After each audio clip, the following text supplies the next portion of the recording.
Higit sa lahat ang pananalig kay Kristo. Maraming nagtatanong, ano nga ba ang mas mahalaga, ang pagsunod sa kautusan o ang pananalig kay Kristo? Para kay San Pablo, malinaw ang sagot. Sa Filipos chapter 3 verse 8 to 9 sinabi niya, lahat ng bagay ay nawala ng kabuluhan kung ihahambing sa kahalagahan ng pagkakilala kay Kristo Jesus na aking Panginoon. Hindi sa pamamagitan ng sarili kong katuwiran mula sa kautusan, kundi sa pamamagitan ng pananampalataya kay Kristo. Hindi tinatanggihan ni Pablo ang kautusan.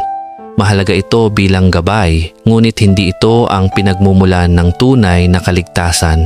Ang kautusan ay parang ilaw na nagtuturo ng tamang daan, ngunit si Kristo mismo ang daan.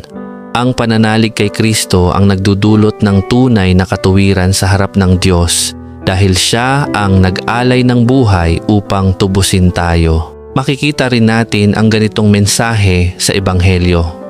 Noong tinanong ang mga Pariseyo kung bakit gumagawa ang mga alagad ni Jesus ng mga bagay na labag sa araw ng pamamahinga, sinabi niya, ang araw ng pamamahinga ay ginawa para sa tao at hindi ang tao para sa araw ng pamamahinga. Marcos chapter 2 verse 27. Ang ibig sabihin, ang kautusan ay ibinigay para maging tulong at pagpapala, hindi pasanin. Kung higit na pinapahalagahan ng tao ang batas kaysa sa kapakanan at kaligtasan, nawawala ang tunay na diwa nito. Sa ating panahon, maaari tayong masilaw sa panlabas na kabanalan, yung mahigpit na pagsunod sa mga tuntunin at tradisyon. Ngunit paalala ni Pablo, walang halaga ang lahat ng ito kung wala ang buhay na nagmumula sa pananampalataya kay Kristo. Ang tanong para sa atin ngayon, saan ba natin iniuugat ang ating pananampalataya?